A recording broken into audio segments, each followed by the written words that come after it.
Hello, everyone. My name is Dio Morales, your host of the Gold Squadron podcast. This is episode 131, and today I am joined by Marcel, I have spoken, Manzano. Will, I wish I would... Will, I wish I looked that good at 50, Hagewood. And Ryan, don't self-destruct, Staniszewski. So, announcements and news for today. If you don't know, The Mandolorian came out today. And later in the show, we're going to be talking about The Mandalorian. If you haven't watched it yet, no worries. We'll give you a spoiler warning. But super excited to talk about that. All four of us have seen it. So, I'm excited to get our nerd on in a little bit. Important. What was that, Marcel? Yeah. Yes, I will tell them, spoiler alert. Don't tell them anything. Don't say anything. Sure. So, important announcement. This is a direct from FFG initiative here that I need to make sure we spread out there. I have posted it on the Gold Squadron Podcast Facebook already, but just in case maybe you're not connected there or you haven't seen it posted anywhere. The Saw Renegades expansion pack and TIE Reaper expansion pack, the second edition versions, will not be released with Wave 6. They're actually not going to be re-released until further notice. They're being pulled from the wave. The reasoning being, FFG said that they did some research and said basically there's a lot of stock out there of the Saws Renegade and Reaper, and it's too much for them to justify making it again. So for that reason, they are going to not be producing those in a second edition box. So I've heard some complaints on two sides. I've heard some good things about it. Obviously we don't want plastic and paper to go to waste, so it's good that that's happening. But at the same time, of course, in those original sets, there are some mistakes printed on the original second edition cards, but and they're also colored differently. Like the dials are not quite the standard Rebel and Imperial colors, but that's where we stand right now. That is, again, directly from Evan Johnson of the marketing director of FFG.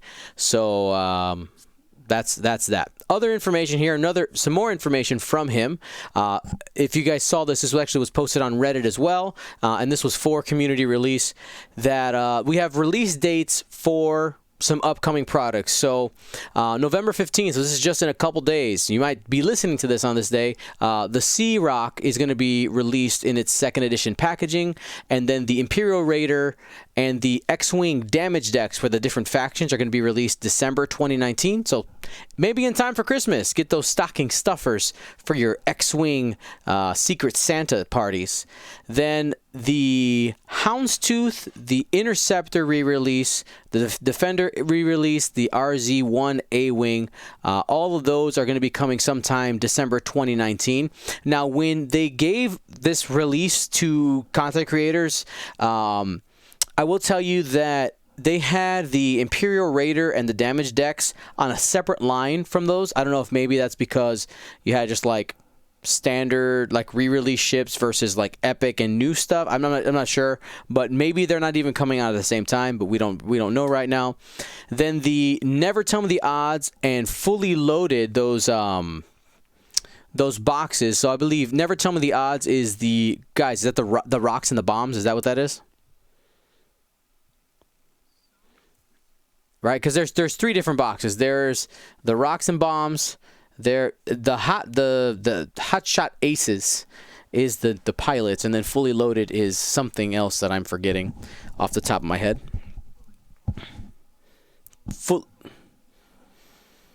There you go. Oh, right, they can only hear me. I failed, guys. I failed the intro because you guys were muted the whole time. Fail. Womp womp. Womp womp. Dang it. It's okay. Everybody just comes to hear you anyway. Yeah, False. I think Never Tell Me the Odds is the obstacles and like scenarios. There you go. And then Von Reg's tie, the Fireball, and the Hot Shot and Aces. So the brand new stuff that everybody's super excited about, that doesn't come out until February 2020. I know we're super excited for that, but as of right now, we're just kind of waiting and hoping and waiting and hoping. Quick Patreon update. We did make an announcement during the St. Louis stream. Our upcoming new set. So first, actually, let me back it up. The plastic cards, they're going to be here on tomorrow. So I'm going to be at League Night. So I'll have them in hand on Thursday, packing them up. Hopefully in the next, I would say, week or so, I should have anybody who I owe plastic cards. That should be in the mail, ready to go. We made an announcement during the St. Louis Grand Championship that we were streaming about the new general level. So if you guys are interested in that, you can check that out, patreon.com/Gold Squadron. And the new additional thing, on top of all the other things, is that people at that top level are going to be receiving an exclusive print from Gold Squadron. So it will be one of our pieces of art and an 11 by 14 print that you can put on your wall, give out as a gift. You know, it's just an awesome piece of art. No text on it. It's not like a card or anything like that. And our first one is going to be our very beloved Soontir Fel art. A lot of people really like that card. It was one of our most popular ones. I literally have like 8 of them left. And I figured, you know, that's a perfect one to get started. We'll start with the Ace of Legend as a poster. So first topic here is a little bit of a short one, but something I want to point out because not a lot of people are aware of it. There's a new community tool that has been created by Chris Allen. Yes, that is Chris Allen of the Carolina Crates. You might be thinking, wait, he's a wholesome guy. He's helping people out. Contrary to popular belief, Chris is a teddy bear. He doesn't want anybody to know, though. Am I wrong, guys? Right? Like, he's just a little teddy bear. Did you see him dressed as Leia? Mm-hmm. You know what? So actually, that's something that Will's referring to something that happened at Worlds. I actually, I'm gonna give myself a little pat on the back because I didn't even know they were gonna do this on Sunday. They did it without me, but they handed out a medal that I designed, is modeled after the Episode 1 Hero Medal, and they gave it to all the FFG OP staff. And it was pretty cool. And yeah, Chris Allen dressed as Leia. Very interesting. So the new community tool here is called AdvancedTargeting.computer. The URL is literally AdvancedTargeting.computer. And basically, if you know what MetaWing is, this is a version of that. It functions very similar. Its purpose is to take tournament data and aggregate it and get data from it.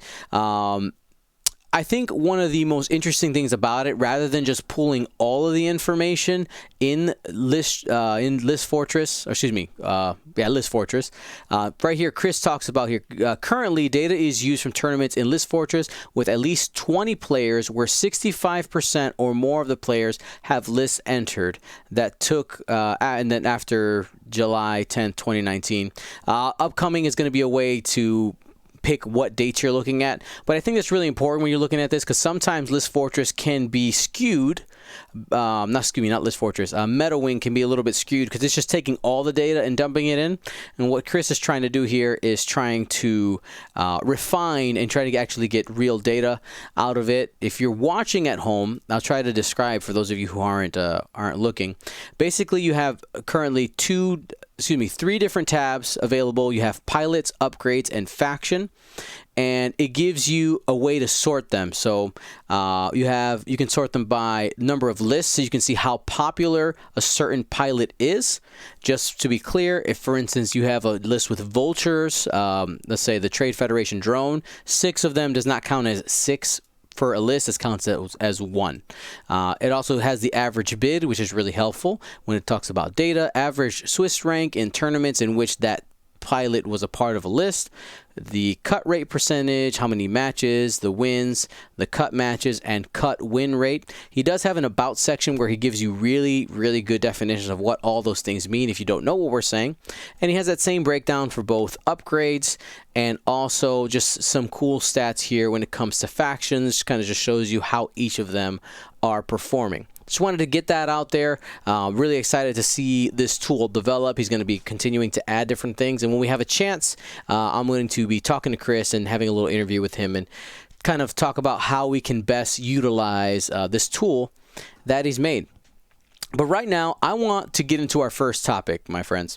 So the first topic here, actually, all of our topics today are inspired by things that were in our question of the week forum. There were just so many good ones. I was like, this is a show right here. So let's go ahead and hit it. Here's the first one. The question is, how do you balance competitiveness with fun? Should you sacrifice enjoyment for ability to do well at a tournament? So I'm going to open up the floor. Will, what are your thoughts on this? I got kind of mixed opinions on this. I haven't really had a lot of luck like creating my own lists, like something new and fresh. So I have been leaning on kind of established archetypes and list pretty much all season. But I do try to find lists that are either my flight style or like pilots I like that are still performing well. So like Vader, Echo, Psy, I liked all those 3 ships. Saw that I could do well. Try it out. Same thing with like Wedge, Braylon, Tin, and Cassian. List right up my alley. Just copy and paste it, grab it to make sure that I have basically a good list. Make sure that I'm running something competitive, but also something that's like in my wheelhouse and that I do enjoy flying. I very rarely take something that I don't like to fly. It's kind of like a philosophy of mine is that like if you are flying a list that you would lose 5 games in a row with and still play that 6th game, like that's the list you should bring for your tournament. I've tried to find something in that. It is tough though, because like I said, I haven't really had that kind of creative spirit to get my own list out. But I still bring something. We're talking about lists later on, but I would never bring any of these things. A lot of people got, what do I want to say, a lot more piloting skill to do well with some of these more jankier builds. Cool. What about you, Marcel? What do you think? Yeah, for me, it's definitely if I'm not having fun, and I need to have not just fun, but I need to have like some type of feeling of ownership of it. Like if I didn't, if I don't feel like it's something that I put together myself or tweaked an existing something that's already out there and it's been doing well already, but I tweaked it to my own.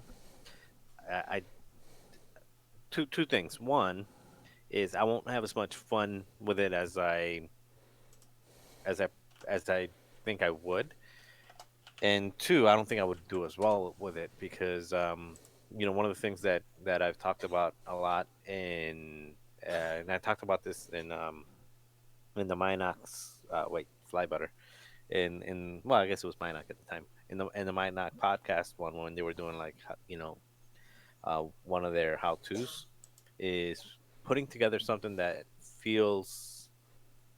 um that feels your style, that feels that you have fun with, and you don't get bored, and you don't get on autopilot, then you're gonna tend to do better at it because you're just more engaged, you're having fun, and especially in the longer tournaments, you're not gonna burn out. Like William said, when you get to the 6th game and you're winning or losing, like I've done. A great example of that when I took a list that I just did not have fun with was to Depticon a few years ago when I brought a TIE Swarm and a bomber. I forgot the bomber. I remember this. Yeah, It's Tomax. Tomax and a TIE and I brought a TIE Swarm and Tomax, and I started out 4-0 on a 7-day or on a 7-game. It was 7 games, and I started out 4-0 and ended up 4-3, and it really is just like the last 3 games is I was just burnt out. Even if I was 4-0 to start off the day, I was not having fun, and I started forgetting triggers, and I just lost the last 3 games on and silly mental mistakes because I really just wasn't having a good time, and I got burnt out.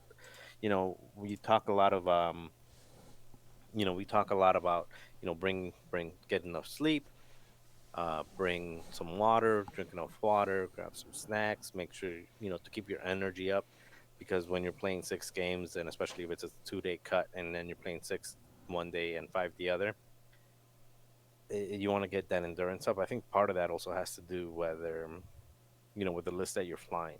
If you're flying something that you get burnt out after 2 or 3 games, that's going to contribute just as much as not sleeping enough or not eating well or anything like that. But if you're flying something that you're completely enjoying, you're not really going to get that. You're not going to wear out as fast. So I don't see that as that. For the original question, whether is would you sacrifice enjoyment for competitiveness? I think they go hand in hand. If you're not enjoying it, I don't think you can be competitive and win. Okay, what do you think, Ryan? I agree with a lot with Marcel said, in the point that, if you're not excited to do something in your list, excited to pull off your tactic, to pull off your combos, to set up this kill box in how the list is meant to be flown, if you're not happy or looking forward to doing those things, you might suffer a little bit because there's no interactive enjoyment for you. Granted, like, there's a lot of self-reflection when it comes to you making the decision going into whatever tournament it is, to whatever level it is, to say, maybe you have to make a choice of, I'm going to either play this list I've been working on for a bit, it's one that I feel like is mine, or I feel more engaged with it, or I have more, whatever reason that you are on more of the fun side of it, versus say, maybe I could bring this other list that I know my local meta has been talking about, and we've been chatting about it, and we think it's really good together, but I haven't put as much time into it. Doesn't mean it can't be fun, but if you're making that choice, that's just something you need to decide yourself. Like, am I going to potentially sacrifice a little bit of fun for a higher competitive advantage? If you think that's proven, people could, as an example, someone could have made the decision of, should I fly the triple regen Republic with Rick, Obi, Plo, which seems to be the average competitive list, or should they fly still very competitive, but, consider to be more on the fun side of things, where they throw in their different flavors. A lot of people have been starting to go towards the Naboo Anakin, which could, end up being more competitive if played really well. And it has a potential high ceiling, as Marcel has shown. So it's, when it comes down to it, it's you as a player that make the decision of which route do I want to go, and can I find that balance? Very cool.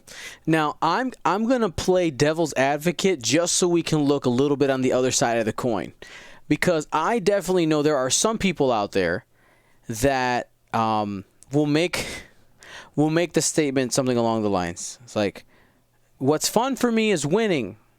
Winning is fun, so I'm going to play whatever it is that I need to do to win.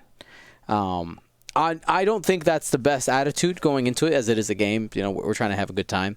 But I know that there are some people who sacrifice their enjoyment for maybe what might be a little bit more, a list that might not seem as fun to them, or might not be in their play style, so they're not having as good of a time. I think, like all three of you have said, I think that's the wrong way to go about it. But there are people who look at it on the other side of the coin, where for them, if they're winning, even if it's not like a fun list, they're having fun. Like, it's an interesting way. I don't think it's worth the sacrifice, in my opinion, because you are giving so much of your time. Because here's the thing, right? Let's say you take the super meta squad and you are not winning. Right? You end up 3-3. you spent how many hours of your day playing something where you really weren't having a good time because you thought, you brought the meta list, but was it worth your time? And it's a little cliche, but the thing you can't get back is time. I think that I think it's important to take something that you enjoy, for sure. I think the best current example of that right now is Sunfok. Like, people have considered him most cases to be not fun, maybe even for the people using him, but a lot of people were highly considering using him going into Worlds anyway for the competitive advantage. Sure. Yeah. It's a good point. Yeah.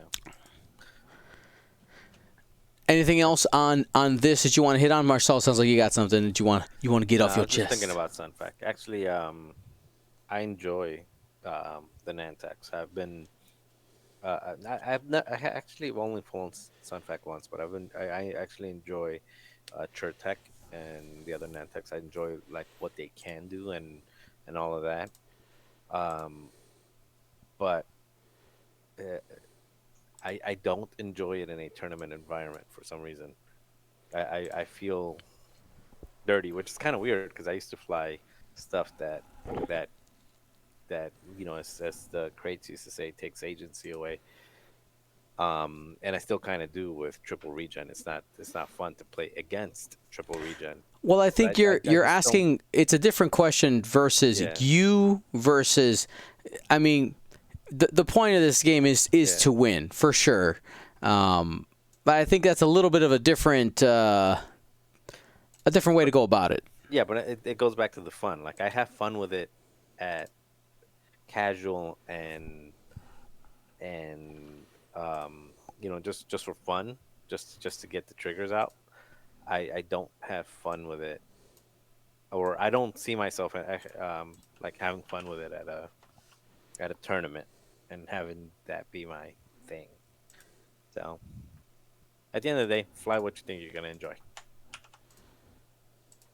Because if you go 3-3 and miss the cut, you want to have fun going 3-3.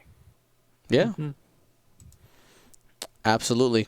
So let's go ahead and we'll take a look at the next kind of development in this when it comes to enjoying the game, building a community. This is another just fantastic question that came up here. This player said they're starting to play at a new store. A new store just opened up in my area, and they are hesitant in supporting a game that they haven't seen anyone really playing before. How do I grow a player base and get new players into my group, into my area? I know that's a loaded question. There's a lot of things to cover here, but I think that it's important to touch on these things because I feel, especially lately, that we are having an influx of players. I don't know if it's the excitement around like the Mandolorian and the release of the Rise of Skywalker, but it seems like every time we're getting new Star Wars stuff, you start seeing more people kind of jumping onto the game. Any thoughts? Anybody want to jump in here before I take the wheel? Start a Facebook group and hold events. Try to get like even if it's just like one day a week, or excuse me, like one like weekend a month is what I mean. Most people do like one day a week, like Pastimes has League Nights on Wednesday. Pretty standard there. But if you're trying to draw attention, you need to advertise on like Facebook, get in different other local groups. It doesn't say where is that, is he? No. I'm going to assume that it's a populous area that there's other people about. So yeah, I can't help you in Wyoming. I don't know what to tell you. But other than that, just try to get an event and make sure it's casual the first time. It's nothing worse, or you're gonna lose people very quickly by like hosting a poor event. So yeah, keep fun high. Do like little things. Bake cookies. Things of that nature. Now, I want to piggyback off some of the things you said. So when it says talk about starting a Facebook, I think Facebook groups are great, but I think some people forget what, like, so for instance, if your group is called, let's say it's called Gold Squadron, right? You can't expect people to search, and let's say obviously, you know, we're a known group, that's fine. But let's say we were called, you know, Alpha Class TIE Fighter Squadron. Okay, nobody's going to be looking, nobody's going to Google or Facebook search, you know, Alpha Class TIE Fighter Squadron. Nobody's going to be looking for that. They're going to look for city name X-Wing, or like city area X-Wing. So I think when you're naming your groups, have that in there. So for instance, in our Facebook group is called Gold Squadron Podcast and Chicago X-Wing. That's very purposeful. That's not there on accident. There are other Chicago groups, but the problem is that without having the city in the name, it's not very searchable. And you want people to be able to find you. You need to make yourself as findable as possible, and the way that you word that there is really important. I've seen a couple of groups lately actually changing their name and including cities and states in there for that reason, because they're noticing, why isn't anybody finding us? Well, that's I mean, Marcel, you know some about some of that searchability stuff. What are your thoughts on it? Yeah, definitely. You want to put in, you know, what you think people are going to search for, especially if it's you're starting something new. So that's exactly how I came across, basically how I came across not just Gold Squadron, but I came across Fair Games as well. Is when Conrad, my brother, first got me into the game. You know, we played it during Thanksgiving. The first time I ever played it was Thanksgiving a few years ago, before Force Awakens, and we played just like whatever the core set was, plus a couple of ships, and we just played it there on the kitchen table, and I liked it, and I started Googling and just looking around, like, for local X-Wing games, like people who wanted to play. I actually didn't know that game stores existed. I knew comic stores, but I didn't know game stores existed. I was just looking for people who would probably get together and say, like, hey, I play X-Wing. Okay, then let's just get together at somebody's house and play it. Mm-hmm. And that's how I ended up running across a Facebook event for a monthly Gold Squadron tournament, like the monthlies that they do. They've been doing for years. And after that, I'm like, oh, these stores exist. And I ended up finding Fair Games, which was close to where I lived at the time. And there you have it. So definitely the keywords that you use, the way you name it, is important for people who may have seen the game, who may have walked through. At the time we bought it at Target, it was being sold at Target. So, and it's now being sold at Barnes and Noble. So somebody might buy it at Barnes and Noble because they like Star Wars, but they don't know anything that they may not know that these groups exist. So they just pick it up because it's a cool miniatures looking, it's cool ships, and like, hey, what's this about? And if they like it the first time they play it, they're just going to go online and start looking for people who want to play, and you just want to be the one to show up. So you want to make sure that your store shows up, and Facebook does, and it's one of the best for indexing on Google. So if you have a Google page that's that has all the right keywords in there and the right location, when you search on Google, Facebook is typically one of the first ones that shows up anyway. Very cool. Very cool. Another thing I want to hit on there is, Will, you were talking about casual versus competitive. What are some ideas for a different way to maybe approach posting an event? Like, what kind of event should I be posting if I'm trying to start something fresh and new for the first time? I would say the threat levels actually a pretty good way.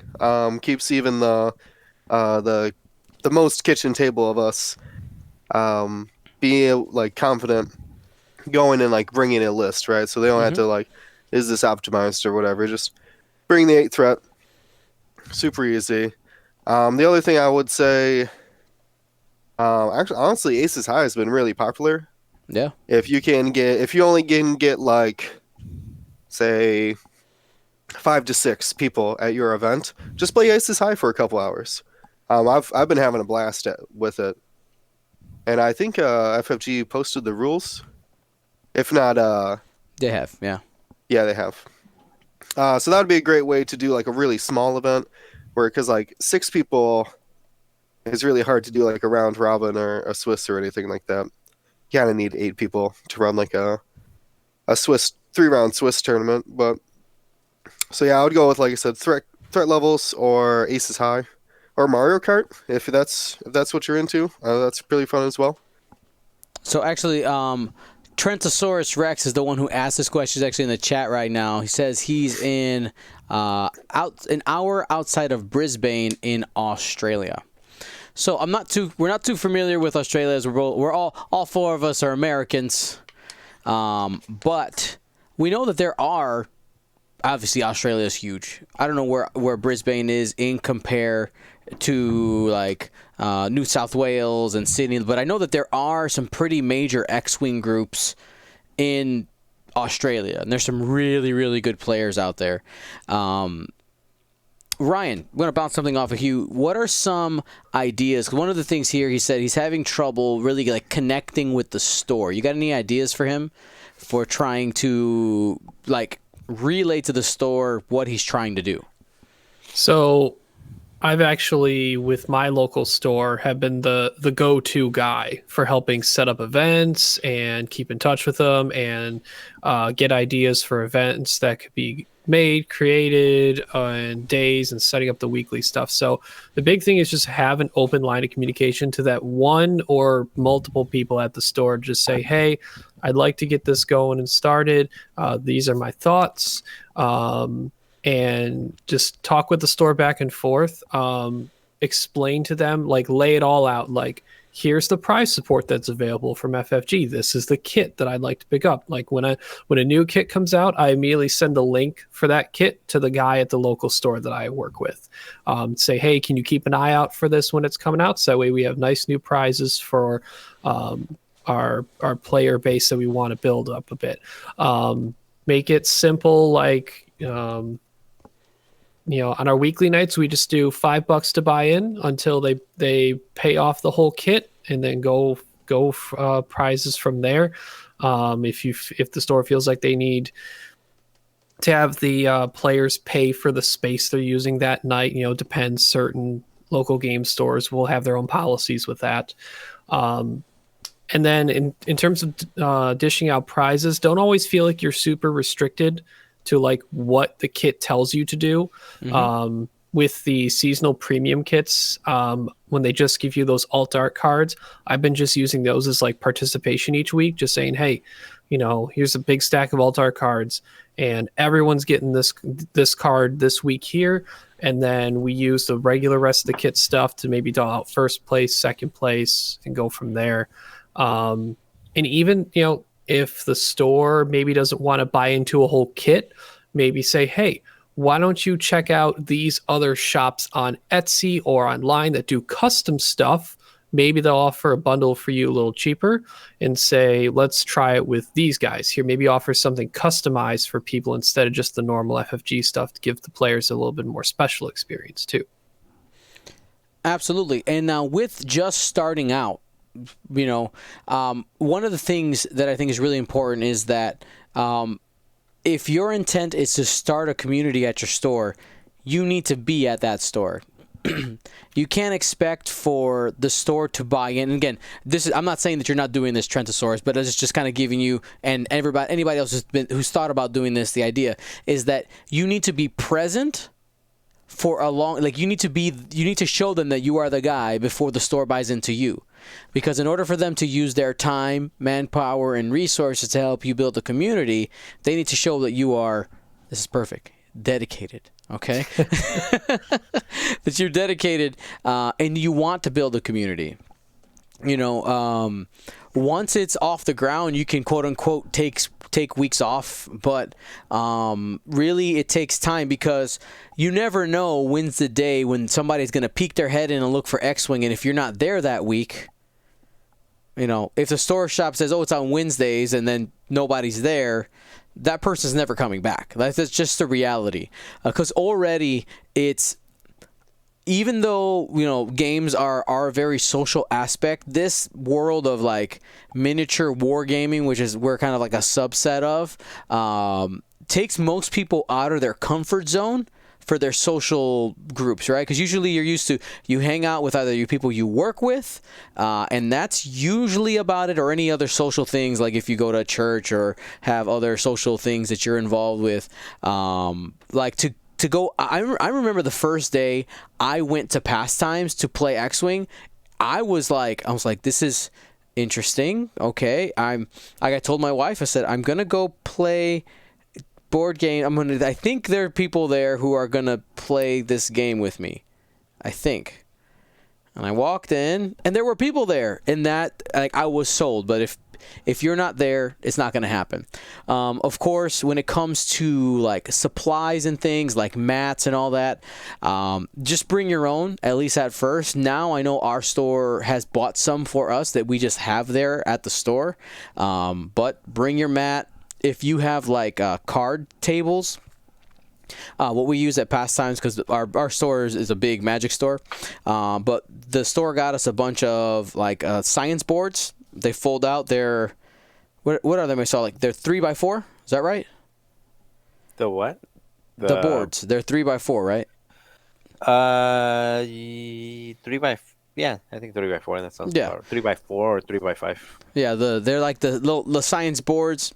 If you want a link for it, I'm sure we could find one out there for you. Yeah, I ended up going to Blick's art supply stores, and they sell them there. So I bought one for home, and I think I bought it for like $6 or $8 or something. Yeah, they're cheap, they're lightweight, and they're really easy to store.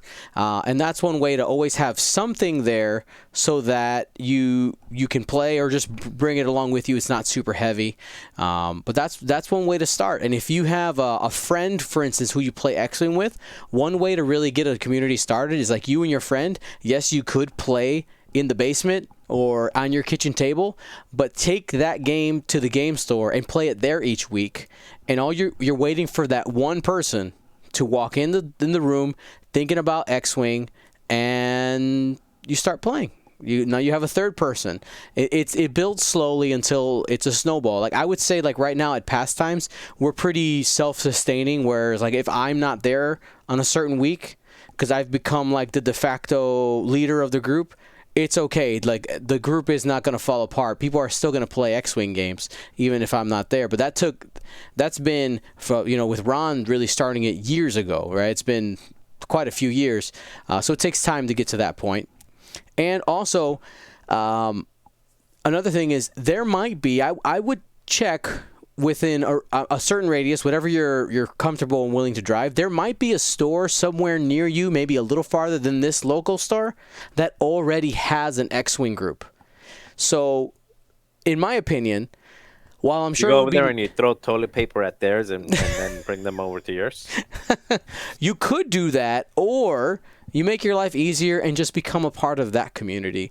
Because sometimes, depending on the density of your area, it might end up just being a better idea to have an X-Wing community, focus in a certain store rather than another. So, for instance, there are some comic book type game stores in Chicago that don't have X-Wing players there, but we have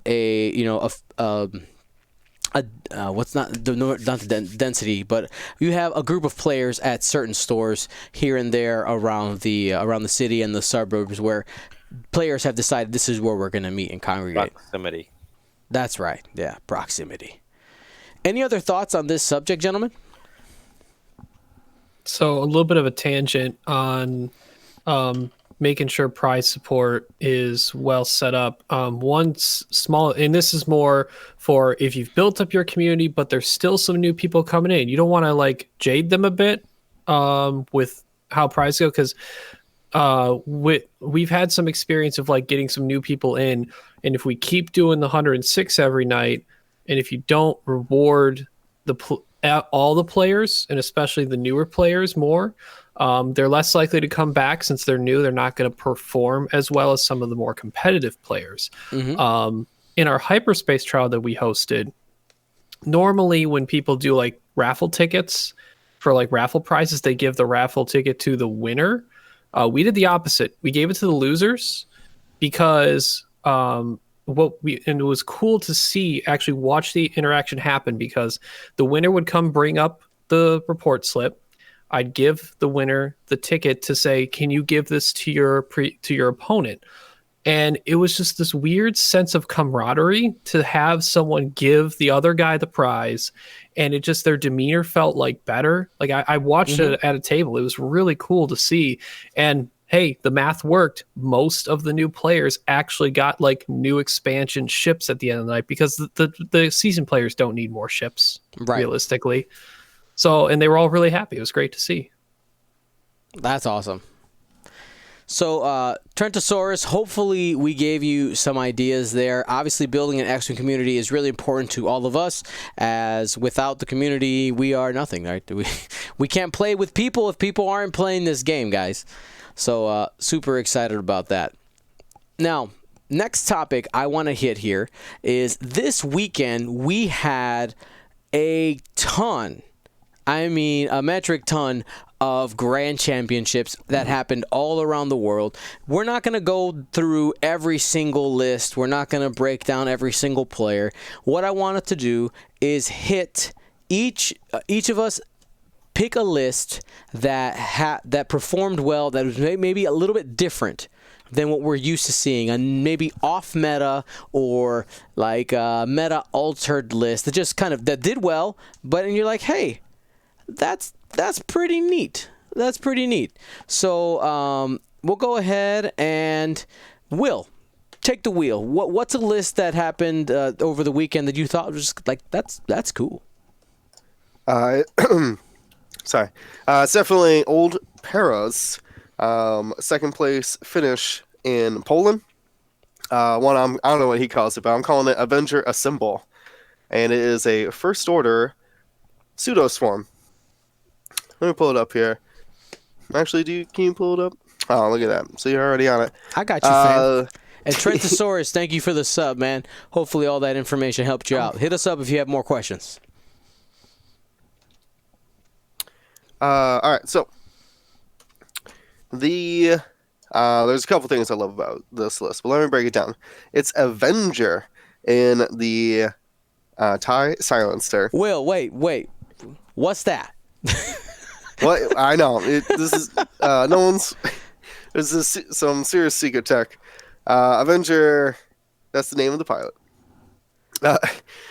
There's other silencers, it turns out, than Blackout and Kylo. But it's an I-3, has the ability, after another friendly ship is destroyed, you may perform an action even while stressed.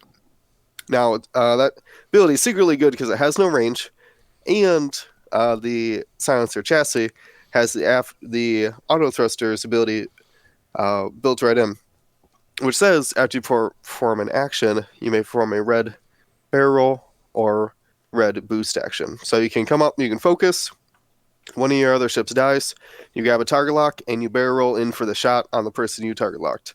Pretty cool tech, infinite range. Unfortunately, though, it's hard to get a lot of ships. He maxes out at pretty much 5. So to bring some friends with him, I start off with 2 Zeta Squadron survivors. Those are the standard TIE SFs. Just an amazing chassis. 2 dice at the front, 2 dice at the back, 2 agility on 6 health. Very, very good. Then you have some blockers, which are the Epsilon Squadron Cadets, the FOs. I-1s, perfect for blocking. They have the extra shield, amazing dial, everything you need. And crucial, without any upgrades, it still brings in at 199. Why does that 199 matter? For other I-1s, basically. Because your Epsilon Squadrons are blockers. That's their job. If they do damage, great. They're just trying to go in there and gum up the works. So when you have against the other, I've seen a lot of Sloan TIE fighters, seen a lot of vultures out there, and you want to be able to move first so that you can block them and they can't block you. Very important. This is Definitely like a fundamentals list, which I think is great. You need a block. You need to have as much time on target with your Zetas and your Epsilons. And Avengers, he's got amazing chassis, right? Like I think the silencer is great, but he does start with only I3, so that's kind of work around with that. But that's crazy though. So he got second place, runner up in the Polish Grand Championship with that. Yeah, pretty good. Maciek, you're a crazy man. You a crazy man. This is what I was saying. I was like, I would never. I've actually looked at this as like a joke of like, oh, this is how you could get Avenger to work. Maciek was like, yeah, you can, see. Yeah, I definitely like rolled my eyes. I was like, maybe on League Night, like maybe get super casual, put it out. But I've actually put it on the table since then. It just works. You have good blockers, good efficient chassis. You just need to be able to fly it. So did you watch any of the games that he played since you've tried it out? No, I assume he's. Well, I used to fly. When Tyler was all about the 3 ties, Soontir and Vader, right? Mm-hmm. I just flew it just like that, like the foes, and like a reverse triangle, and then the 2 Zetas were my Vader, I guess, if that makes any sense. And Avengers my Soontir. Okay. So kind of like multi-flanking, trying to get the Epsilons in the middle, and then try to get them surrounded. Why? What was he doing? No. Oh no, I was wondering if you've seen it because I'm curious how often he put Avenger like on a flank, or how often he set up the screen for Avenger.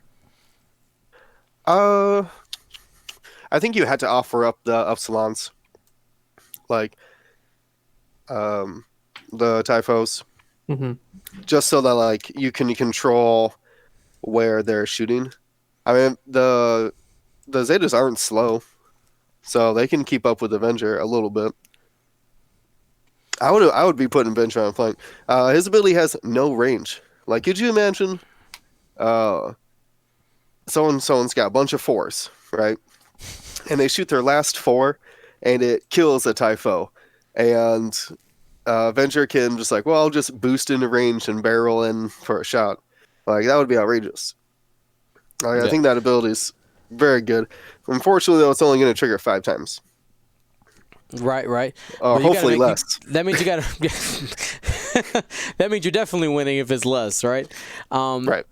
So I know that the ability says even. Right. Let's just look at it. Even while stressed. So I'm curious. Again, we're gonna have to find the game tape. I don't know if anybody in the chat watched these games, but I'm curious to know how many times he went into engagement phase, stressed versus unstressed. Because if you go in unstressed, you have the ability to boost and barrel roll, you know, to your heart's content, or like target lock boost or target lock barrel roll. So getting 3 actions a turn versus 2. I'm just really curious to see how he used it. I might have to. I mean, if to pick his brain a little bit.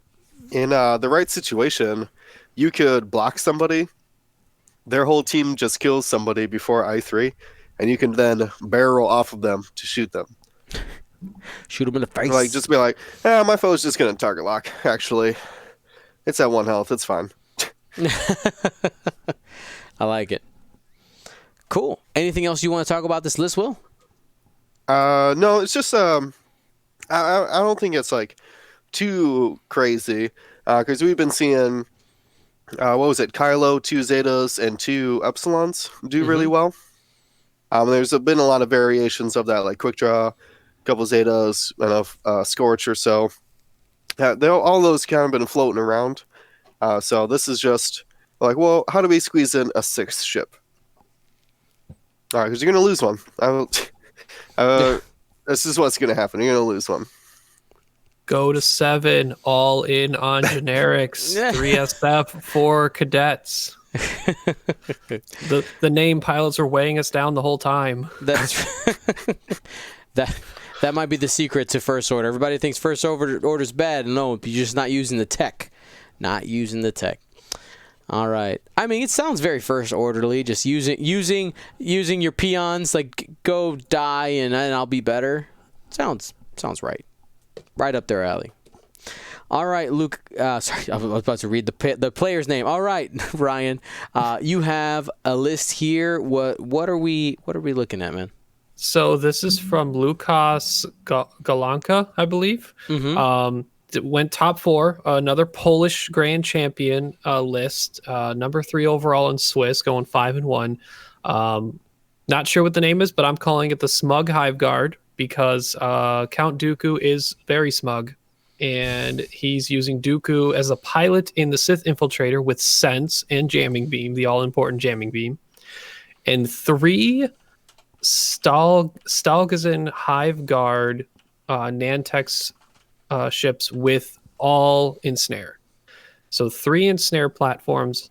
Every ship's at I3, so freedom of movement across the board. And you have Sense to know where your opponent is going with one of their opposing ships. With a large base, that range 1 Sense for free is pretty big, but Dooku also just has 3 Force as well to maximize Sense. So just maximum Ensnare. You can tractor a large base ship if it's there. You got 3 tractor tokens. I'm assuming he set up blocking potential with one of the Hive Guard, and you would use the other 2 to make sure they had the shots on whatever he sensed. Not sure what the matchups were throughout the day, but it was 200 points. Unfortunately, couldn't fit in the Scimitar title, which I thought his list may have had, but guess he didn't need it. No, yeah, I mean, just the chassis on the Sith Infiltrated chassis with the Force for Dooku is just fantastic. It's just super good. It's what the Jumpmaster wants to be. Jumpmaster wants to be a lot of things. All right, you don't need to get personal here, okay? Hey, what? Hey, if you run a quick build event, that Dengar is remember the old times Dengar. There you go. That's all. That's we just gotta bust it out once in a while. So just for the lulz. I mean, so the nice thing too is because they're all I3, even though the Hive Guard can set up the blocks and Dooku's there to sense things and provide firepower, but because they're all I3, Dooku can shoot after all the other ones as well, or take maximum advantage of the tractor beaming shenanigans as well, or not tractor, but like the tractor token shenanigans from Ensnare. I like it. I like it. All right, let's keep rolling down. All right, Marcel, Captain of the Guard, you got something for me? Yep, I took Tobias Valen, the winner of the Swedish Grand Championship, and this one. Is this really off meta? Come on, really? I didn't say off meta. You said cool list that came out of the Grand Championship this weekend. That's what I said. That's what you wrote. And that is what I wrote. That's what I wrote. And I like it. I think it's cool. So actually, I talked to his brother. His brother, Erasmus from Sweden, had messaged me about a week before the event and said that they were looking at my worlds lists, but they were looking to tweak it. They were not big fans of Rick, and they were looking to replace him with Plo. And originally they were trying a whole lot of different combinations with intimidation on Anakin and then Obi and Plo, the way that they're on there.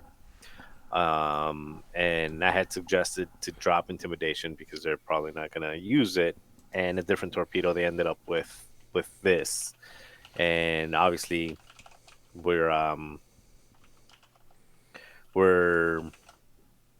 they did. I mean, he ended up winning. So whatever choices they made were the best choices available. But one of the things that I really just like about this is that everybody when they're thinking about 554 or 556, they keep on thinking about Rick because he's 42 points, 46 with regen, and he is so good and so cost effective. But one of the things that that people tend, and myself included, that tend to tend to ignore is just how predictable he is, and not only how predictable he is and he could be, but how there are certain ships that will just automatically make Rick feel sad. Defenders being one of them. Like a defender's always going 4, no matter what. A defender's always going 4K, 4K, 4K, 3. So that's one example of. And I ended up losing this weekend to Ethan, who had a defender, and I was never going to do any damage on a defender with Rick. So I just thought it was a really creative twist to take Rick out and go with Obi and Plo, and a couple other people, even Nick Tobin, ended up going that route as well, taking Rick out and just opting for another Jedi. Not off meta, definitely not off meta. I didn't know that that's what you were asking. You just said pick a list, so pick the list. It's all right. It's all right. And You talk about an evolution. Yeah. All right. No worries. All right. So the list I picked here came from the Grand Championships in Sweden as well. Not the winner, but fantastic. Ryan came up with the name, the Lazy Lulo. What was the other one you came up with? That was another one, Ryan. I don't know. There were it was either Couch Potato Lulo or I forget the other good one. I like that one. Couch Potato Lulo. So, what are we referring to? Well, it was Lulo. So this is a resistance list. Lulo in the RZ2A wing with heroic, and then 4 of the Initiative 1 resistance transports. 4 of them with ion cannon and R4 astromech. So I saw a little bit of the game tape here, and these 4 space couches basically move very similar, but a little bit slower than the Star Viper list that you saw at Worlds. They have the ability with those reverses and these 1 hards with the R4 astromech to really control their area, stay in a certain part of the map, and just control range. You come to me type of play, but also come with just the absolutely nasty ion cannon equipped, range 1 to 3, and of course, as we all know, ionizing things is good when you are the person doing the ionizing, and really, really bad when you're the person being ionized. And because these ships have the ability to back up, there's a lot of situations where I know I've been playing and I've gotten somebody ionized, and I can't quite take advantage of the fact they're going to be ionized because they're going to be either like moving at a weird angle than I. It's like, man, I really wish I could reverse here. The space couches can, okay? And he did play them at times in a block, but because of the way they move, they do have the ability to split up and control area where they need to, spread out arcs as needed. But just a really, stripped down, simplified way to have a control list with 4 possible ions, which of course, that's making people spend tokens. You have to. And then once, of course, you get the ion through, if you're at range 1, you're probably still shooting the ion cannon because you get the 4 dice anyway. And then at times, I don't know, when do you choose to use the primary? Maybe when you're at range 1 and they're already ionized? And Probably. They have no focuses? Like, that's probably, like, no defensive tokens. And, of course, Lulo, I feel like in this list, Lulo is kind of bait. Just he moves fast enough in order to pull you towards him. You really want. Obviously, he's a really annoying ship because he's an RC2A wing. They're just annoying. They're good. They're just it's like little flies. Get out of my face, and just being able to do damage and stay out of the way. And because he does have access to the back arc, even though he can't reverse, can also take advantage of when people get ionized at weird angles. I'm curious to know how many ships. Simon Carlson, by the way, name of the player who brought this. How many ships he maybe ionized off the board? Because this is the type of list that could pull that off. And with having 4 ion cannons, you could even end up ionizing large base ships. So, good stuff. Yeah, besides Lulo being bait, he can also just jump in on a ship that got Ion because it's easy to catch an I-6 or an I-5 ace that moves after Lulo if Lulo knows where they're going. Exactly. You can only focus. You've got nothing else. Absolutely love it. So those are some lists that came out of this weekend. Now we're going to jump into our question of the week. So the question of the week comes from Quality Time Games, aka Ross, one of our dear helpers and supporters here at Gold Squadron. And he asks, is there going to be a World Tour 2? And what countries are you planning on going to? So, it's too early to call. I want to do it again. But I do have a little bit of I have some issues coming up. So, if you guys know, my full-time job is a teacher, and basically the way teaching works is that at one point, you basically have to get a master's or you don't get raises anymore. And in some districts, it's you better continue your master's or get a master's, otherwise you may no longer be employed. So I'm basically reaching that point where I'm on the edge between not getting paid anymore and needing to continue my master's degree. I got 1 year in. I got two more summers basically left to go. And my plan is it's a 6-week session during the summer. So depending on what events pop up will determine what international stuff I'm going to be able to do. During those 6 weeks, I'm going to be limited in the X-Wing I can cover. I'll basically only be able to do weekend events, and if there's anything that starts on a Friday, I'm going to have one of these beautiful gentlemen be like, hey guys, here's some money. Can you please go do this for me? Thank you. All right, so we just got to kind of see and play it by ear. But as of right now, is another full tour happening? I can't plan that for summer 2020 for sure. But I know my wife wants to go to the UK. She wants to go to Scotland. So I might be hitting up Scotland in the summer. We'll see. Yeah, and I know the stream cut off, so people may have missed that, but if you're listening at home... Dion is going to try to hit 17 countries. What? No, I didn't say year. I didn't say that. He's coming to a store near you. Liar. A hyperspace trial happened in Queensland. Let's do it. False. Anyway, let's go ahead and hit up our lists of the week. All right. So we got 2 of them today, and let's go ahead and plop this one in. This first one comes from Aiden Gray on Discord. Again, you can type !Discord or click the link in the description of the video or your podcast description to join our Discord. Anybody can join, and if you're a patron, make sure to link your Patreon to it so you get into our Patreon exclusive rooms. So, let's see. Will, take the wheel, man. The first one here, I'll go ahead and read it down, and then we can start tweaking. Ryan, go ahead. You can start tweaking yourself. You can give your opinion. Rules. Let's remind everybody of the rules. You can change up to one list. Okay. Up to one ship, and you can switch around pilots on the same chassis. We're trying to keep the original intent of the list, and then of course we can talk about whether this list is how did we call it before? This is either a meta list. I forgot the middle one, and then there's a Jar Jar. What was the name of the middle one? Marcel, you came up with the scale. I don't know, just good, bad, or laughable. Good, bad, or laughable. Okay, fantastic.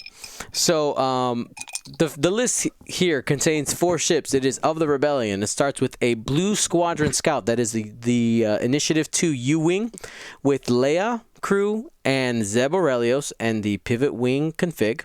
And then 3 Blue Squadron Escorts. That is the T-65 X-Wing with S-Foils and Plasma Torpedoes.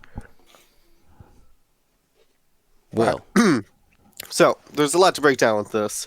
I actually played this on tabletop, and it initially was very scary to piece together, or to to figure out my strategy against it, because you just can't let those X-wings get those target locks, because they need the locks to shoot the plasma torpedoes. But the main problem with this is that without some sort of like Bodhi Roke or like high pilot skill like coordinating or something like that, your I2s are going to struggle to get those locks, except for when they do the Leia K turn. That would be your opportunity, because they're going to move, you K turn behind them, they move into range 2, you got your target lock, all those things, right? But I just don't think that paying 9 points for proton or plasma torpedoes on a 3 attack dice ship is going to be worth it. So, wait, does it count if I keep all the same ships? Yeah. Okay, cool. Drop all those plasma torpedoes off of that. All right. We've gotten 27 points back. Oh, sorry, I have the wrong view up. Here we go. There you go. All right, so we're also going to drop Zeb, just because you could bring him, I guess, but I'm not bringing him. And we're going to bring everybody up to Initiative 4. I'm actually going to grab Bodhi Roke as my U-wing. He's Initiative 4. He can get people like long-range locks, and still carrying Leia. We bring in a U-wing without Leia. You're crazy. And then we're going to upgrade all of those other X-wings to I-Force. That's Jack, Garvin, and Kilby Sperado. Jack, Garvin, and Colby. That's right.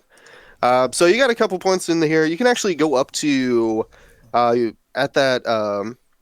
If you don't like Colby, Biggs and Thane are the same price, but Colby's Initiative 4, so it kind of works in the unison of the whole group.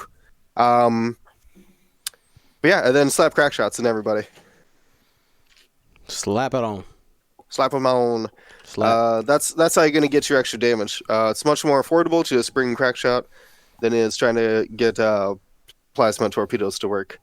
So it ends up still being everybody's Initiative 4 now. Got a couple cool abilities. And yeah, I just think it's more going to be overall more efficient, because what'd you say, 27 points for those plasmas? Yep. That's a whole ship. Yeah. I mean, you could just put a Z in there, but I'm going to go with Jack Porkins, Garvin Jarrus, and Colby Sperado. All right. Ryan, your turn. So, I guess Here's the blank slate again. If their big deal with this, at least based upon what the title of the list was before, that dealt with getting rid of shields, to some degree, it sounds like they want to keep the plasma torpedoes. I'm kind of with Will. I'm not really sold on that. I do agree. All right. So Zeb's coming off. I think we're all like across the board. I agree on Bodhi Rook to get those locks. And then we're just going to keep it simple. We're going to knock off all the plasma torpedoes and instead make them all ion torpedoes. So you're getting your range locks with Bodhi. You can stagger some guys to interchange them out if you need to get them, or use a couple X-Wings to keep their wings closed for that boost focus later on when they want to zoom in after they get a lock off one of the guys, because they don't need to keep them open when they shoot the torpedoes. Mm-hmm. And then it's really easy to start following behind them when all they're doing is one straights with ions on them. And then just Leia sets them up with a K turn, and you just follow them up from there. Very cool. Very cool. And last but certainly not the least, Marcel. So my brain keeps going back to a list that we actually put together here with a U-wing and 3 X-wings, but I'm not gonna say, because I made a promise I wouldn't oust the list. So I will say more power to you. Fly you plasmas away. No comment. No comment on this list. Okay, interesting. But there might be a U-wing and 3 X-wings in the future. Ooh. All right. Well then. Coming to a crossroads near you, Ryan. Oh, watch out. All Wait a right, well, minute. I have shields this time. Please no. let's go ahead and then just jump into our next list of the week. We actually got two of them. This is from Memlink. Might be pronounced Meme Link, but we'll call I think it's Mem. There's no E at the end. This is a scum list. Unfortunately, Marcel, there are no autopilot drones, but we'll see if you can weasel one in there. Nah, nobody's perfect, and we don't need to in this case. The list contains two quad jumpers that are built out exactly the same. They has pattern analyzer and proximity mines. It is just the Jakku Gunrunner, the Initiative 1. Then we have Cavill in the Y-Wing with ion cannon, veteran turret gunner, proximity mines again, and Genius. And then rounding out the list with another Y-Wing, it is the Initiative 1 Crymora Goon with ion cannon, veteran turret gunner, and proximity mines. Marcel, you're first. Sure. So let's start off with just the obvious. Obvious to some, which is Genius and proximity mines don't work. Proximity is a mine, and Genius only works with bombs. So if you have not dropped a device, you may drop a bomb. So let's take Cavill's proximity mine and switch that to seismic, so we can take care of all them silly drones, Trade Federation drones hanging out in rocks having a party. So we've gotten that down. The other one is the Crymora Goon. Crymora.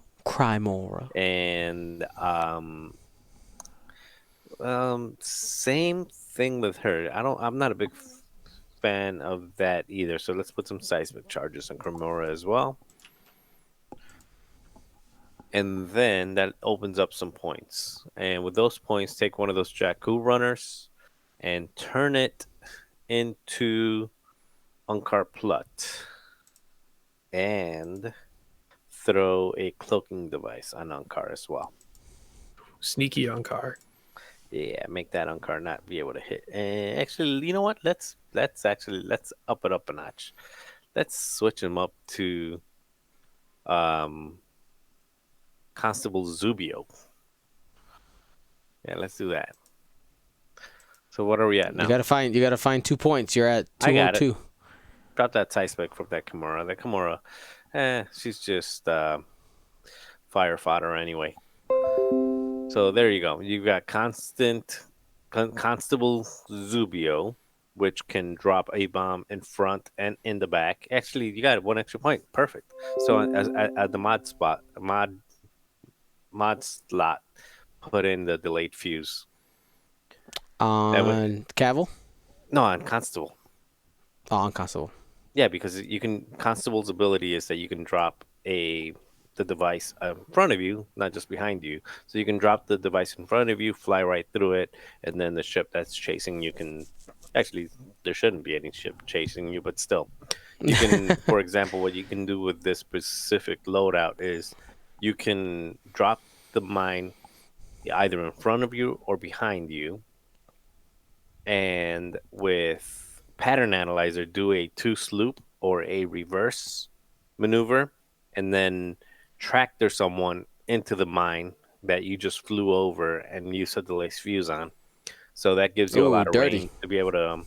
And again, with cloaking device at this point, Zubio just becomes your.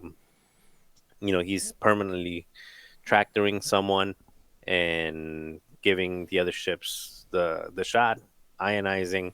And again, just the ability to be able to put a mine either in front or behind you, put a delayed fuse, fly over it with a K-turn, not a K-turn, but with a sloop or some type of red maneuver, burn the fuse while you do that, and then tractor someone into the path of it, makes Zubio a very, very nasty target.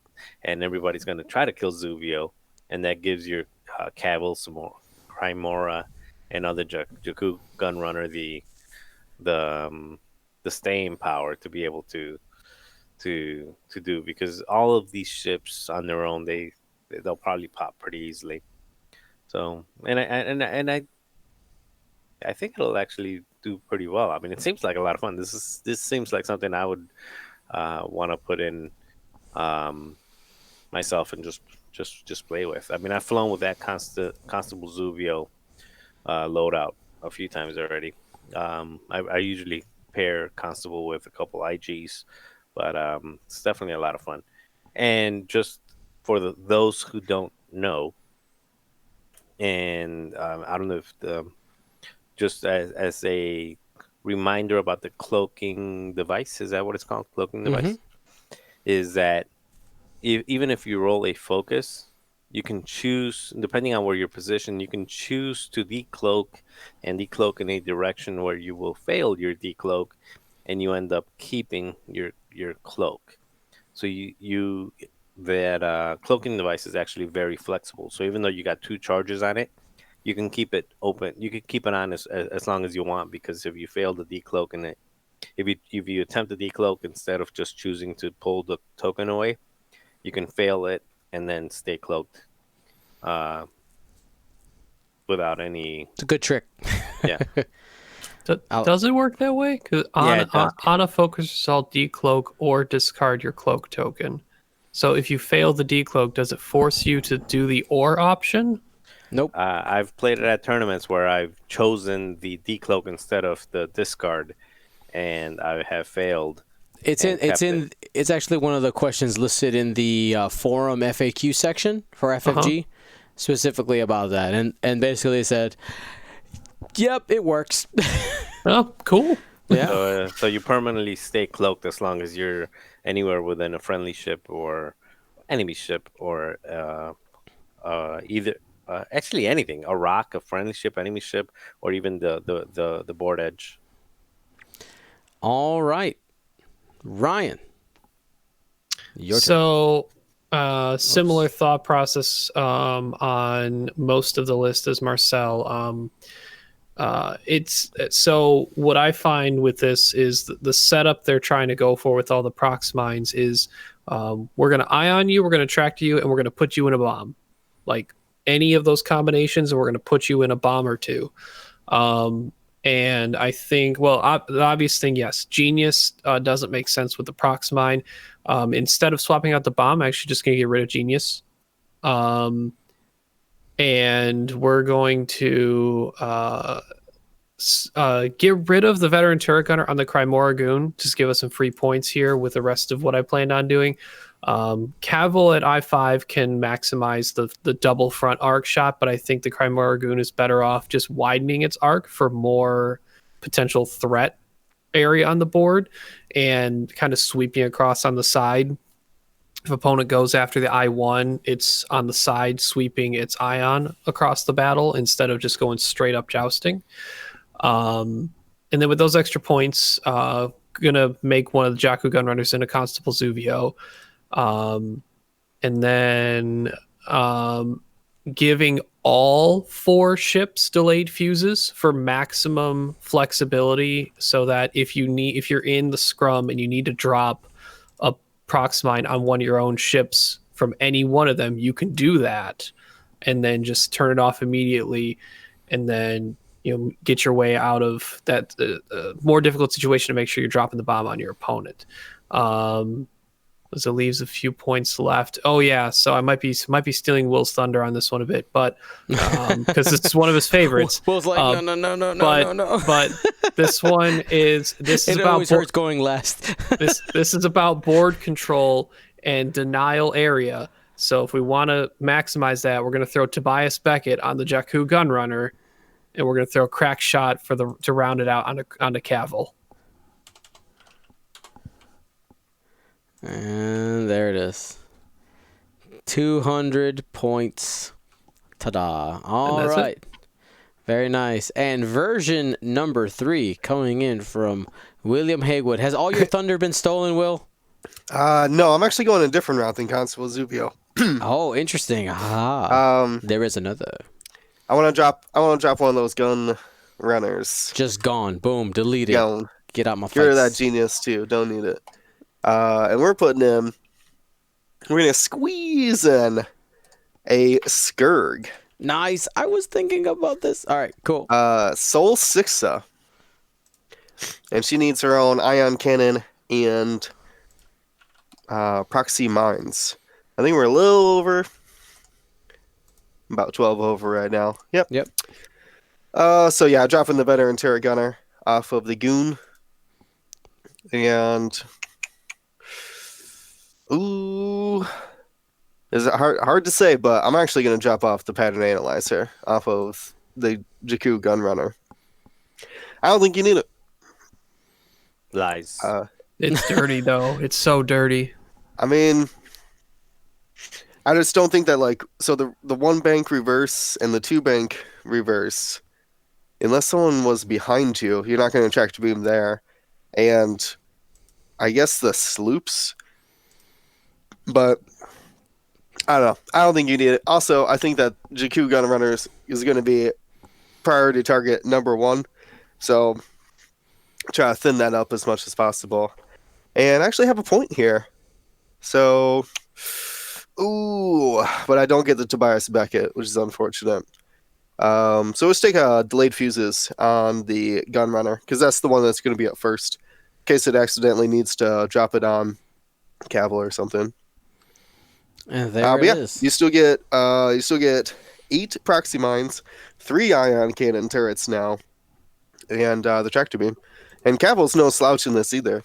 He's still shooting twice. So, but yeah, Soul Sixa and the Gamora Goon are just keeping the ion cannon to the side, trying to spread that arc out as wide as possible. Awesome. Well, that's always cool, going through a list and getting 3 different variations on it. Thank you so much, gentlemen. So that concludes our list of the week. Now, warning, spoiler alert. Spoiler alert. We are entering a spoiler area. If you have not seen The Mandalorian, this is a spoiler warning for The Mandalorian. All things Mandalorian. Please turn off your podcast now. Turn your stream off now. We are about to enter spoiler area. Did I do enough? Is there enough spoiler warning? Can we get the Rogue One like Imperial alert noise? If you give me a minute, that's The klaxon. That's quite loud.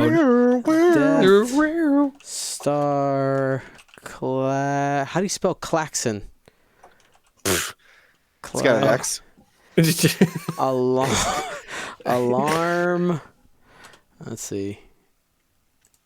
It's on my side. You guys can't hear it.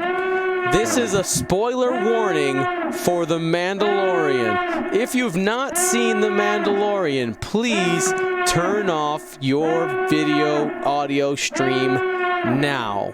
Baby Yoda. I wasn't over. Oh my goodness. It wasn't. No, you said now. Right after now. Jesus. Baby Yoda. Yes, I have spoken. Okay. I have spoken. I guess technically our names earlier may have been light spoilers, but I mean that it's okay. They don't know that. They're only spoilers if you say they are. Right. Okay. So The Mandalorian came out. Fortune telling. Right.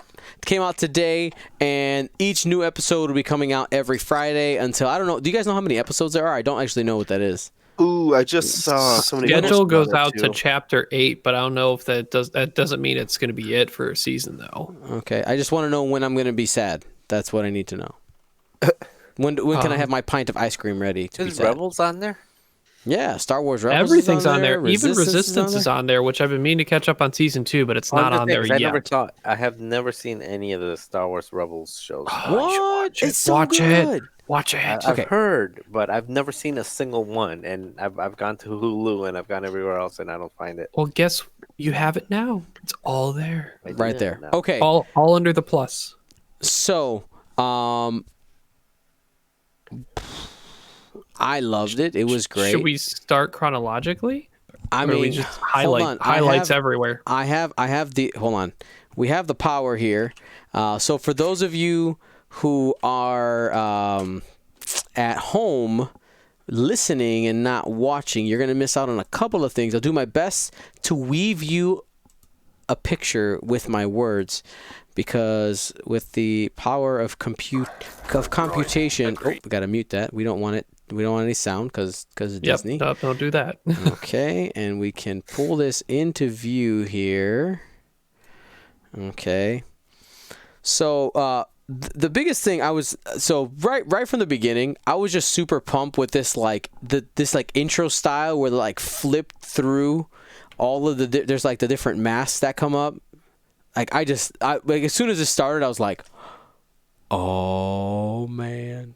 I feel like this is how they're going to intro all their like stuff for Disney Plus, for like made for Disney Plus. And they should.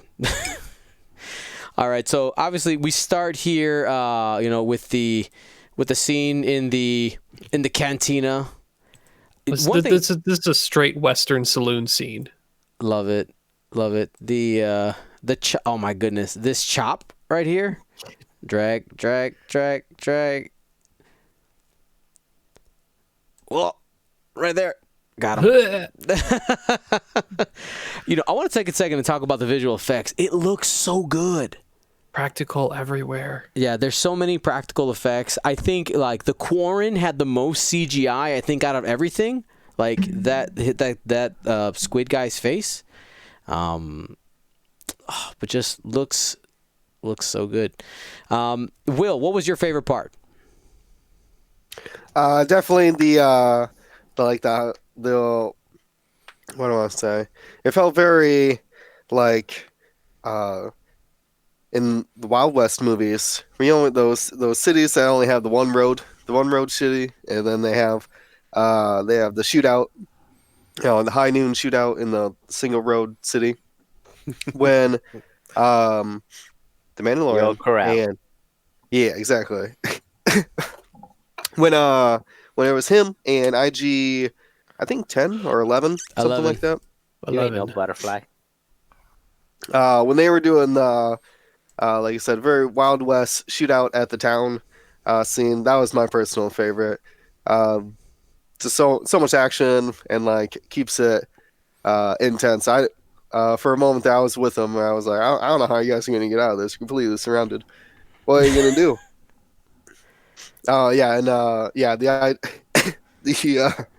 It's getting me. The IG droid just kept wanting to kill itself. He was like, they won't take me alive. He just like, no, stop that. Turn off your self-destruct sequence. Stop it.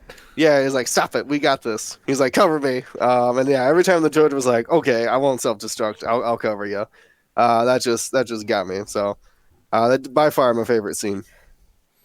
What about you, Marcel? I don't know if I had a favorite scene. I enjoyed or something you want to highlight. Yeah, definitely the end. I don't know if that's we're gonna go jump into that. Oh yeah, we can jump to whatever we want. Yeah. The end, baby. The reason that the end. So I enjoyed it. I enjoyed it a lot. Did I enjoy it to the level of a Game of Thrones episode?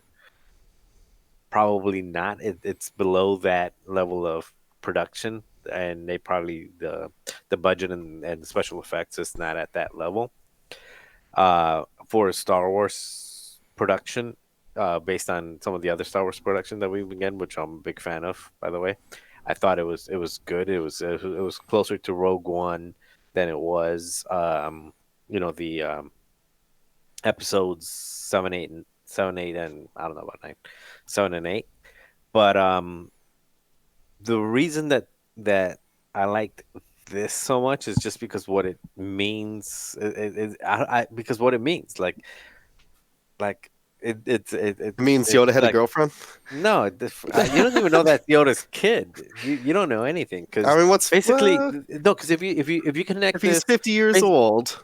Yeah, so basically, when would he have been born? This is 7 years after Vader dies. 7 years after the war. I mean, that's like 25 years. So that's 43 years. I mean, that tiny Yoda can't be much old. Can't be much younger. Like it had to have been born in the Clone Wars. Yeah. Right. But like he can't be that much different than how like Vader when he died was what, 40s, 50s? Well, think about it. The whole episodes 1, 2, and 3 took what, like 4 or 5 years? Oh, a little bit longer than that, Chris. No, because Anakin was like 9 or 9, He was right? 10 up to 18. It was 8 years. Yeah. No. I'm talking about episodes 4, 5, and 6. Oh, original. Oh, Yeah, I don't think there was that big of a time gap there. Yeah, it was only a few years. It was like, let's say 5 years, right? Sure. So 5 there's years. somebody at home yelling, "It's exactly this amount of time." So, Sorry. I mean, yeah, you can go to Wikipedia and figure it out. But what I'm saying is, this is 7 years after that. So it was probably about 20 years before Luke and Leia were born. So that was before Luke and Leia were born. It was still when, Yoda was part of the center. So I don't know if it's Yoda's kid. That's the whole point. So do you think he was getting it at like the Jedi Temple? Do you think he had to go off world for that? There was a female Yoda as part of the council in the episodes 1, 2, and 3. Yeah, there was the female Yoda. There was the female. Yaddle. Yaddle. Yeah. So right. she was around. So that, but I'm not saying that that's their kid. What the reason? Basically, what I'm getting at is this is filling a gap between episodes 6 and 7.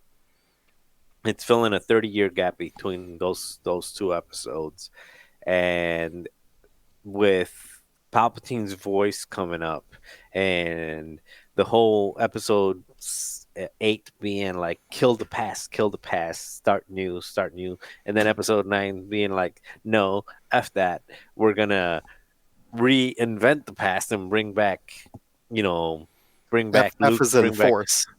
Yeah, force that. And I'm just wondering like what this means. Like I'm curious how this ties into the actual trilogy, and I guess that's probably where I'm stuck. And that's where because I'm not seeing this. It might not. It might just. It might not. You're right. It might not. But this is the way I look at it. You got the Netflix series, right?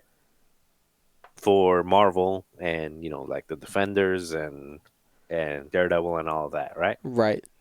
And they have very loose connection to the Marvel Cinematic Universe, but there's still references to it, and that's what I'm waiting to see, and that's what I'm hoping to see is some references and connectivity to. Well, I mean, there were. You had a platoon of stormtroopers that no longer have an empire, that are still serving like a squadron leader. You know what I mean? Like, that's a connection to the past. But I mean a more deeper connection. Like does this little munchkin looks more like a gremlin? Does this little gremlin have anything to do with like the rebirth of Luke or Palpatine or anything like that? No, I would think it's a totally separate thing. Like I have a feeling they're trying to just not reinvent the wheel, but like just give us something a little bit fresh. For me, we know nothing. We don't even know what the race of alien that Yoda is called. We have no idea. Most likely, it is. It's in Wikipedia. No, he's not identified. Really? Yeah. Mm-hmm. They're just Yoda's race. Yeah.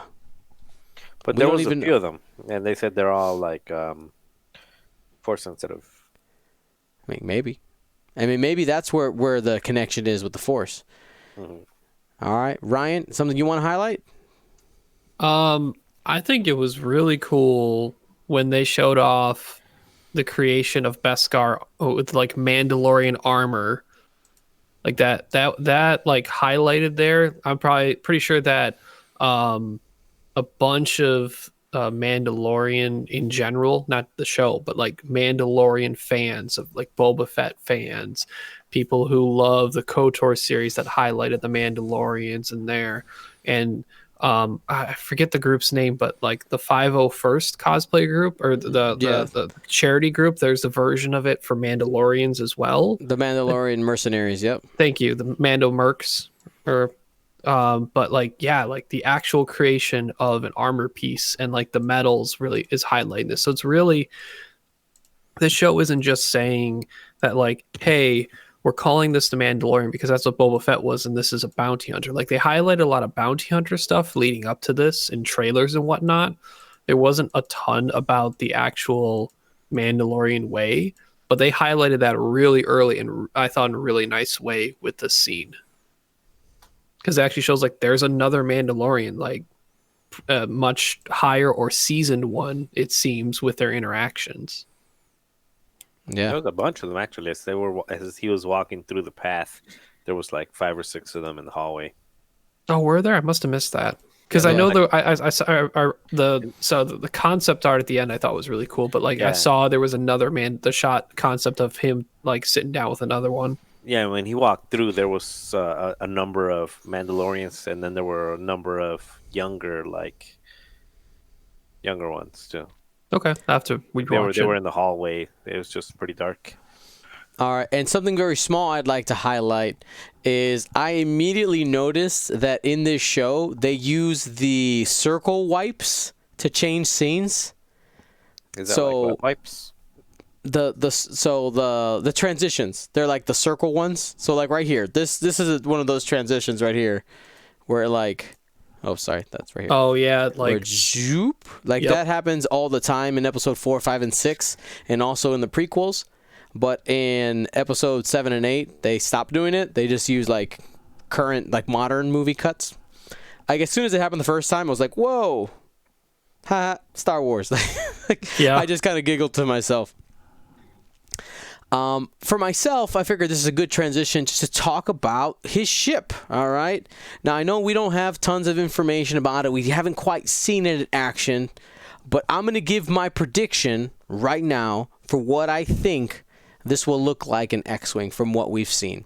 So we talked about it a little bit before the show, and I think Ryan and I at least are in agreement that this is probably going to be a medium-base ship.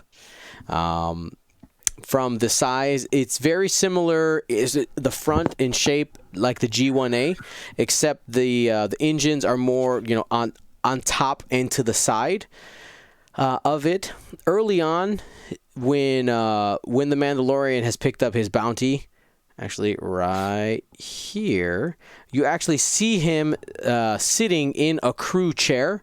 So I'm gonna guess that we're getting one crew because there is not another chair on the other side.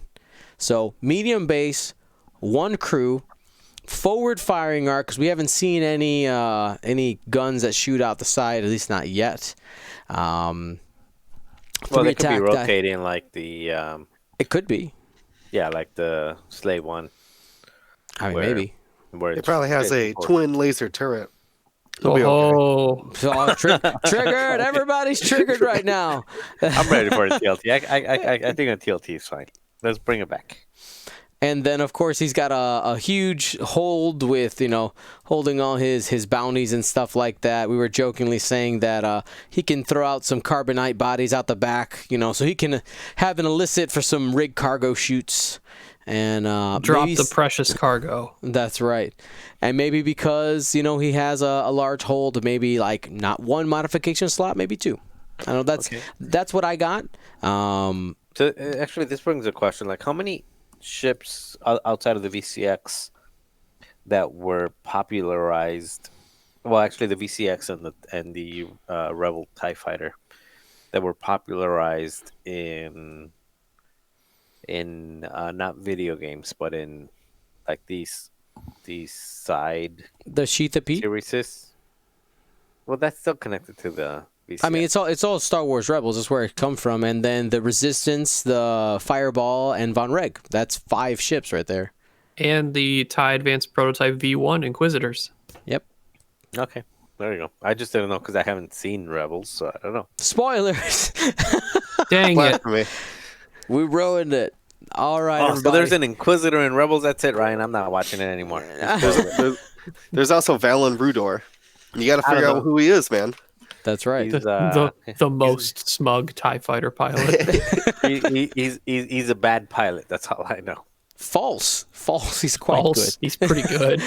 I've never seen anyone fly him before. He's pretty bad. good. Valen, let's just say, compared to his skill in the show, he would be very sad of what his current status is in X-Wing.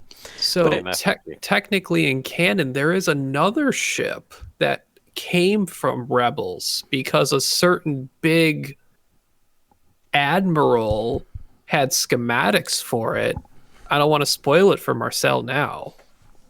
Marcel, close your eyes. I- Marcel, close your Big or eyes. large, medium? What? Marcel, close your eyes. What size? Wait, are Marcel, you talking close your eyes. space whale?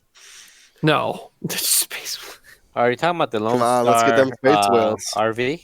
Well, yeah, Dion's got it. He knows. Wait. Let me say it again, Dion. Nope. Bring it up. Bring it up. Nope. We all acknowledged it. All right, everybody. Well, thank you. Oh, wait. I saw, because I got Twitch on. and Oh, the he's delay, got the delay. So I got see it. Defender, TIE Defender. TIE Defender wasn't in any of the X-Wing games before. No, but it's Yeah. just like in actual canon now. Yeah, Like, Because I mean, like the X-Wing versus TIE Fighter, they have a pretty big library. right. yeah. But we're talking about like 1990s game. canon. The canon. That's Not canon. That game is not canon. But anyway, thank you everybody for listening and watching today. This was episode 131. I want to remind you guys that if you want to get a part of that new patron swag we have coming up, as soon as I get our sketches, I'll show that off and start spoiling what the pilots are. I'm telling you that there's some pretty sweet stuff on the way. For the new general level, you can get your 11x14 Sunterfell poster. That's super awesome. You can go to patreon.com/Gold Squadron or type !Patreon in the chat. We had our St. Louis Grand Championship coverage last weekend. We got a bunch of games going up on YouTube.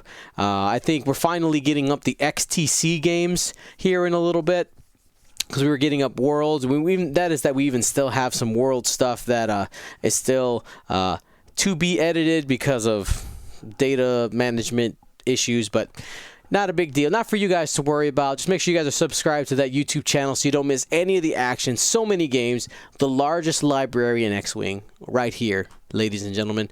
Well, we'll be back next week, next Tuesday, with some more X-Wing podcasting action for everybody here at Gold Squadron Podcast. My name's Dion. Gold Squadron out.